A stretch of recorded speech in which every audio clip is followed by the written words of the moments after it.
This is UMAR AHMED for IFL TV in association with MTK Global. I'm joined by the Magic Man, Paulie Malignaggi. I know we caught up with you a couple of weeks ago. I know Razza did an interview, but just a few developments have happened in boxing recently since then. But just want to know how you're doing. Firstly, Paulie, all good? Yeah, all good, man. Got keep it inside like everybody else. Yeah, of course. We know the situation in New York's, it was horrific. What's it like now, Paulie? It seems, it's kind of still tense up there. I went down to Florida. I have a place down here in Florida, so I'm down in Florida right now. But I heard New York is still trying to claw its way back, but it's going to be a long way back. Paulie, I will ask you about some comments from Devin Haney recently. If you haven't heard them, I'm sure the whole boxing world has, but he said that he'd never let a white boy beat him. What are your thoughts on that, Paulie? What did he say? He said I never let a white guy beat him. Yeah. I don't think he probably wasn't talking about Lomachenko. I assume he was talking about Luke Campbell because I think that's probably the more viable opponent that he would be fighting. Luke Campbell. I don't think he was talking about Lomachenko. But I think when you're in your early 20s, you probably don't express that very well.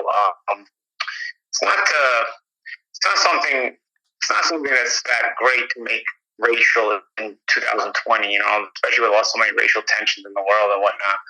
But I'd certainly like to see him and Luke Campbell fighting. I think it'd be a good fight. I think that Luke Campbell has fought better fighters than Devin Haney. Devin Haney has not fought anybody better than Luke Campbell. So I do think it will be a step up for Devin, and I think it would be an interesting fight because Devin has been solidly improving as he moves his way up the ladder. I think with them both being with Eddie Hearn, I think that it's an easily makeable fight. So that way, you actually see if the fight does not get made, it's because Hearn is trying to protect Haney from Campbell and not the other way around. Because really, Hearn has nothing to protect Campbell from. Campbell's fought everybody at this point. He fought Lomachenko. He fought Linares. He's not the youngest guy anymore. So if there's a chance to be taken with Campbell, you just take it if that's your guy, if that's your money guy.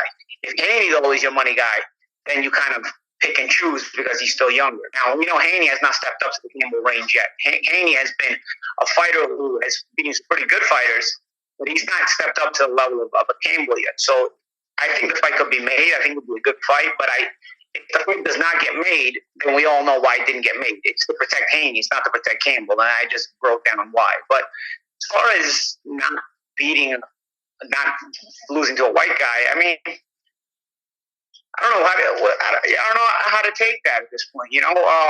I think I'll say like this. All right, I'll kind of say it like this. I'll put it this way. I think that boxing has had its course in history with certain demographics dominating more than others, right?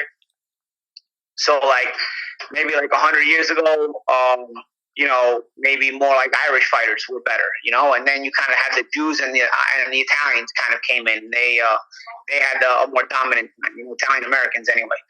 And then I think the African American fighter became the most dominant fighter in the sport in maybe like the 70s, 80s, and even 90s, But I don't. So maybe if Devin would have said it back then, but Devin wasn't around back then, I think maybe you had some white guys there, but you would have a mostly dominated sport. You'd say the dominant species in boxing was probably the African American in the 70s, 80s, and 90s.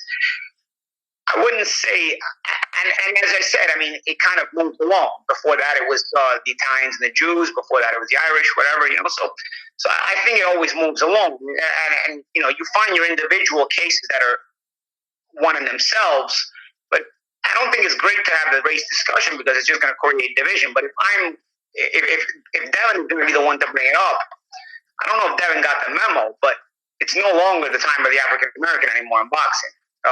It's no longer the time of the African American anymore in boxing. It's the Eastern European that has now become the dominant species in boxing. So I think saying something like that could actually be very dangerous. Not to mention, I think him and Luke is a great fight. I really do. I would love to see it. But, just like in the 70s and 80s and 90s, you probably were going to get your ass kicked by an African-American fighter. Probably if you were a fighter in those days. If you were in the time before that, you probably were going to get beaten by an Italian or a Jewish fighter, because those were in the time before that, I mean, you were probably going to get beaten by an Irish fighter. The dominant species was always going to win overall, you know. But I do think that at this point in this coming generation, everybody's going to get a chance to get their ass kicked by an Eastern European fighter. So I don't know that saying that putting it in that way is kind of doing justice to anything at all. Not to mention, it probably creates a little bit of division, you know. So I don't know. I maybe Devin didn't get the memo. You know, it shouldn't be about race. But if you're going to bring it to race, right now there is no one better in boxing than Eastern Europeans. And last time I checked, they were white. So it's if you're gonna go there, you have to kind of put it into proper context. Otherwise, probably leave it alone, which is probably the best thing to do, is leave it alone. But we'll see. Like I said, we're gonna talk about it in the context in which it is. I don't think he was talking about Lomachenko, because I don't think you'll find a person on the planet that wouldn't pick Lomachenko to beat Haney. But I do think Campbell and Haney is an interesting fight, and it's a step-up fight for Haney. It's a step-up fight for Haney, and then whether Hearn believes it's the right step-up or not, it's time to step him up that much or not, because I think Haney has not fought somebody on the level of Campbell or anybody close to it. So if you feel like it's time for Haney to step up to that point, then we're going to see it. If you don't feel like it's time for Haney to step up to that point, then it looks like Haney's own promoter may fear that a certain white guy might beat his guy. So Haney probably has to take it upon himself now to back that up. But it's I guess he's got people talking, right? I mean, you called me about asking about it, so that's kind of my breakdown of it. But I think even Eastern Europeans are the dominant species in boxing. I think everybody will get beat by an Eastern European, if they have a career in the next 10, 15 years, because the sport is saturated with Eastern Europeans, former Soviet fighters that are dominating the whole landscape of it, and will continue to do so, I think. A lot of people were outraged and used the argument, if a white fighter had said that about a black fighter, that I'll never lose to a black boy, that it'd be, we'd be just outright calling them racist, and the reaction would be much bigger. Of course. That's why I kind of try not to join into the race conversations, is because this is one of the exact examples of why I don't believe there is racial oppression in 2020 in this century. I believe there has been, sure, but I don't believe there's any racial oppression today. I believe it's all made up, and I believe it's exaggerated. And this is exactly one of the reasons why. The fact that a black fighter can say that and not pay any price financially, but if a white fighter said that about a black fighter any black fighters at all, he'd probably lose his TV contract, and probably TV networks wouldn't touch him. So I won't tell you that it's a double standard, but I'll tell you that it's probably. But I'll tell you that it does prove that the entire whole hypothesis of racial oppression is way above and exaggerated in this century. I don't think this century has given us anything aside from what we want to nitpick, individual situations you might want to nitpick. Moving away from this topic, Paulie, Deontay Wilder spoke to PBC recently and said that Tyson Fury isn't a real champion. He isn't the champion until he fights being the third fight again. He said something along them lines. Where do you think he's coming from, Paulie? I think Deontay's probably. I've said this before. I think Deontay has a lot of yes men around him.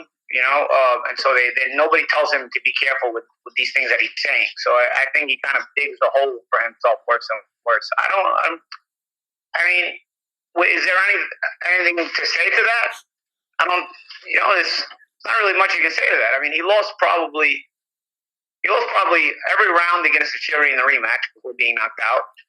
And then in the first fight, he probably lost 8 or 9 out of 12 rounds and was given a gift. So, I mean, I think the onus is more on Deontay to prove that he's the champion. I think Deontay is certainly an excellent fighter. He's one of the best fighters in the world in his weight class. But I think the onus has to be on Deontay to prove that he's the champion, which he's not, obviously.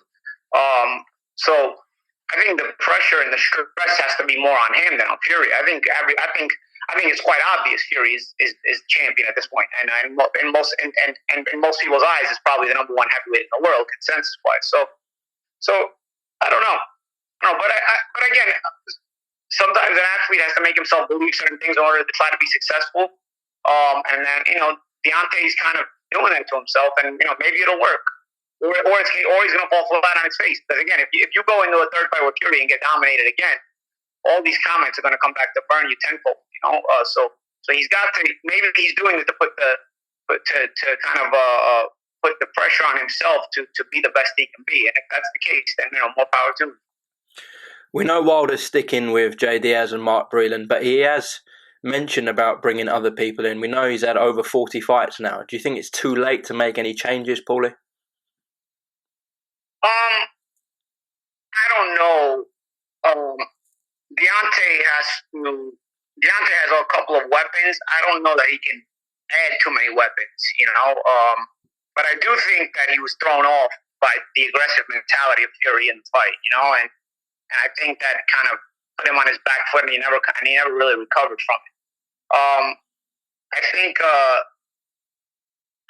the issue was more psychological than physical. I think physically Deontay's still a dangerous guy, but I think mentally, once he was on the back foot, he kind of never got himself into the fight, and especially when the mental part of it became physical, and Fury started putting a beating on him.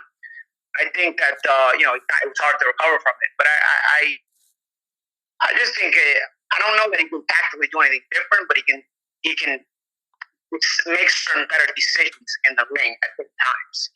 Within his ability. I do think he can make certain smarter decisions inside the ring. I don't think his ability will get better or worse right now, but I do think if he's smarter, if he's a better decision maker in the ring, he may be able to make himself look more dangerous. I do think that. If Tyson wins in the third fight and Anthony Joshua beats Kubrat Pulev, and that undisputed fight is made, Paulie, if you had 50 pence, which way are you going with it? Again, I think Joshua was also one of the best fighters in the world, but right now I think that Tyson Fury is the number one guy in the heavyweight division. So right now, the Tyson Fury that I've been watching of late is I pick him against any heavyweight in the world. Do you think he stops Anthony Joshua? I'm not sure. In the heavyweight division, I think go. Hey, listen, Joshua could also hurt him too. So in the heavyweight division, really. If in terms of stoppages, you probably expect stoppages most of the time, right? So I'd say you can stop Anthony Joshua. I mean, does that mean I'm picking Fury to beat Joshua by knockout? Not necessarily. But yeah, I mean, I'd hedge it towards Fury right now against any heavyweight in the world.